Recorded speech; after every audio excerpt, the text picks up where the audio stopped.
왜 지도자들이 좀 분명하게 입장을 한미 문제에 대해서 얘기를 안 하는지 모르겠다라고 하는 이재명 후보님의 그 의문이 굉장히 중요한 쟁점이기 때문에 제가 문재인 후보님께 말씀 기회를 제 시간을 할애해서 올렸습니다.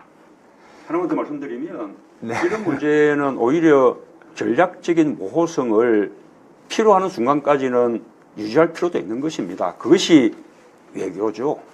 예, 그런 점에서 원래 최 후보님부터 하려고 하는데 얘기 나온 김에 그러면 이재명 후보님 그거 어떻습니까? 지난번 우리 토론회 때 사드 문제는 한미일 그 군사 동맹과 미 MD 체제를 통한 그 중국 봉쇄 전략이다라고 이제 좀 확정적으로 좀 말씀을 그때 하시더군요.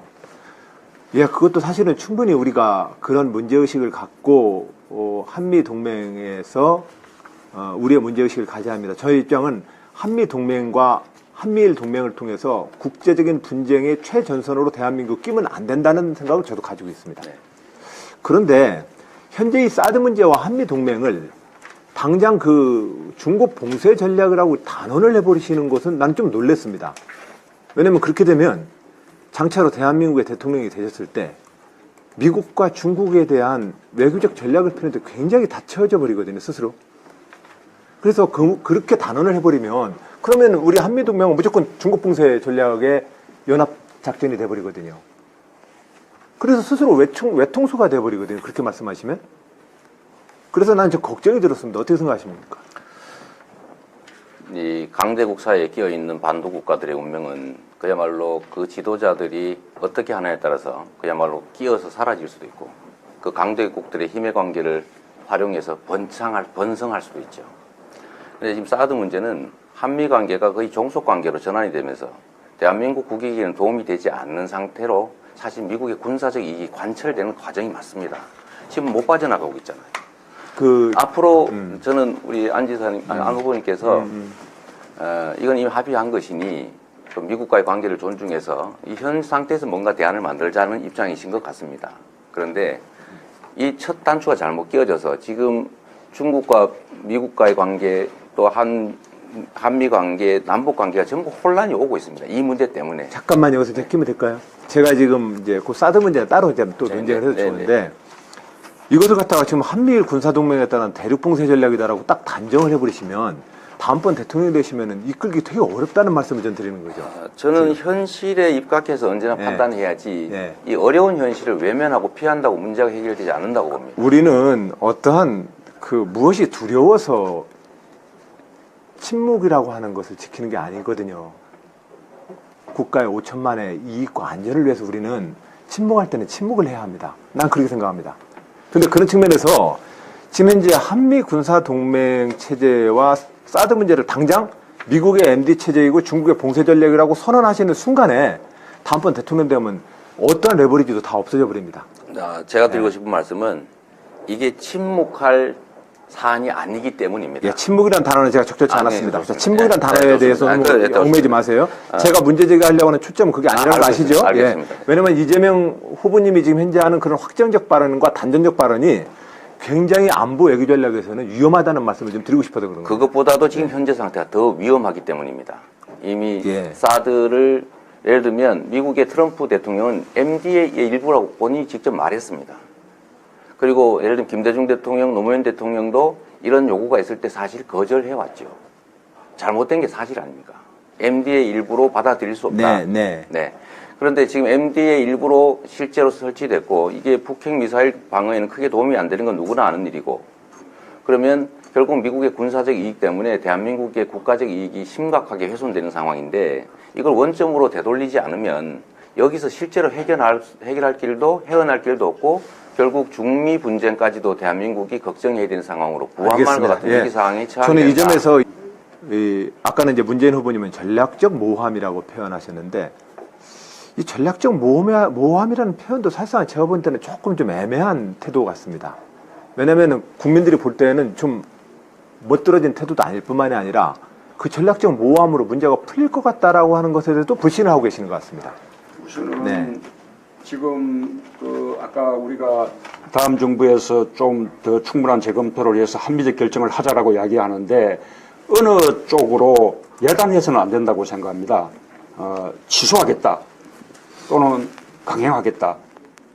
어느 쪽으로도 예단하지 말고 정말로 문자 그대로 한미적인 우리 충분한 공로나 또 외교적인 협의를 통해서 문자 그대로 한미적인 결정을 내리자는 것이죠. 그죠? 지금 단계에서는 모호하게 말할 수밖에 없다는 것이죠.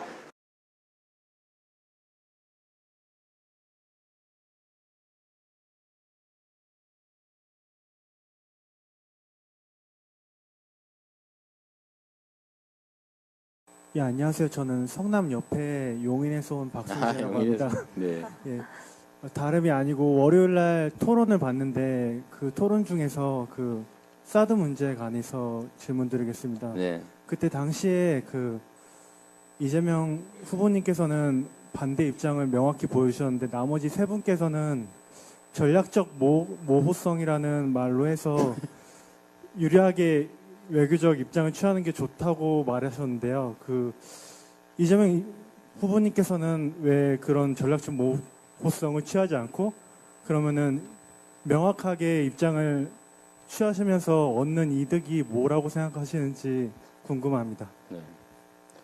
저처럼 국민들 다수가 사드는 설치해야 된다. 지금 여론조사에 나와요. 그리고 언론이나 뭐 이런 소위 주도 세력들은 전부 온 국민을 향해서 사드는 설치해야 된다. 북핵 막으려면 해야 된다. 사드 반대하는 놈 빨갱이다. 이렇게만 모으는데 반대하면 표 떨어지죠. 표 떨어져요. 표 떨어지니까 이게 내용상은 동의하면 안 되고 표 떨어질 것 같으니까 입장을 모호하게 취하는 게 보통 정치인들이 하는 거죠. 근데 제가 말씀드렸던 것처럼 저는 정치를 하기 위해서 정치하지 않습니다.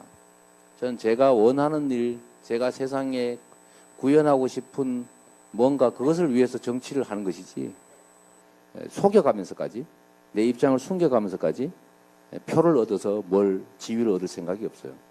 그렇게 하면 그렇게 해서 댄들 뭘 할 수 있겠습니까? 소위 기득권자들하고 야합해가지고 그들이 원하는 소리 내면서 소위 중도 보수 어쩌고 거기에 입맛에 맞는 애매모호한 태도 취해서 결국 그들과 타협해서 뭔가 지위를 얻었어요. 뭘 할 수 있겠습니까? 그냥 자리를 하나 얻은 거에 불과하죠. 그래서 저는 그렇게 안 합니다.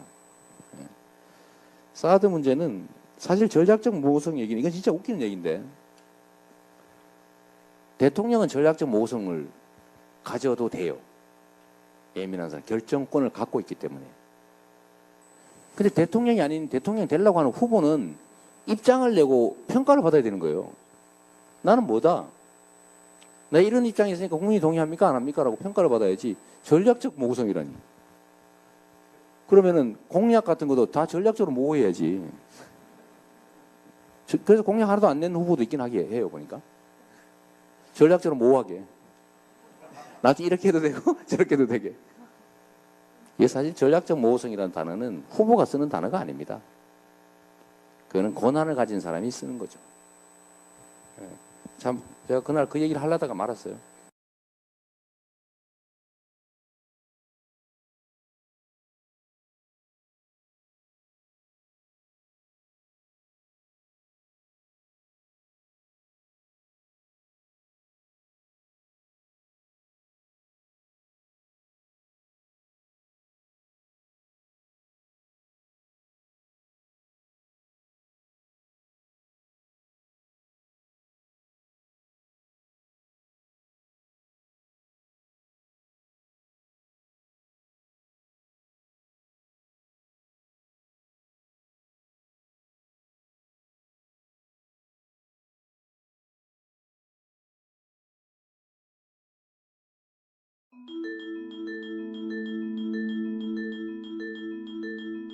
우리는 주변 강대국에 둘러싸여 있는 약소국가임이 분명하고 이 강국들에 둘러싸인 약소국가가 지켜야 될 대원칙이 자주적 균형 외교입니다.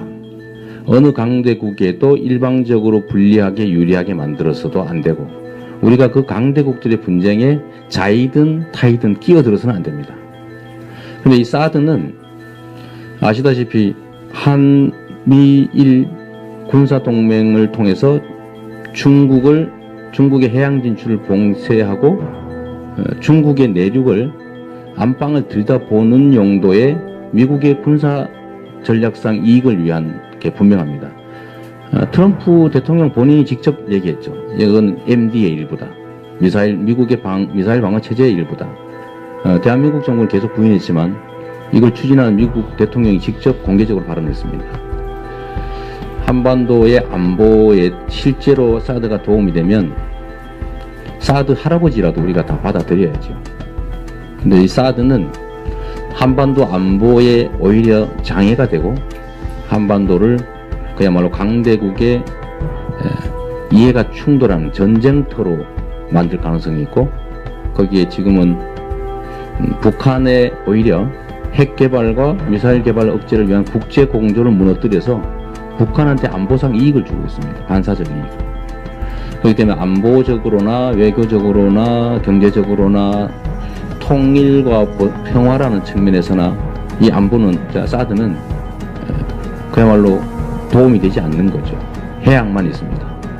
그렇기 때문에 이 문제를 중국을 설득해서 이거 좀 참아주세요. 인내를 요구하거나 해서 해결할 수 있는 문제가 아닙니다. 중국도 과도한 경제 제재가 과도해서 좀 자중을 요청합니다.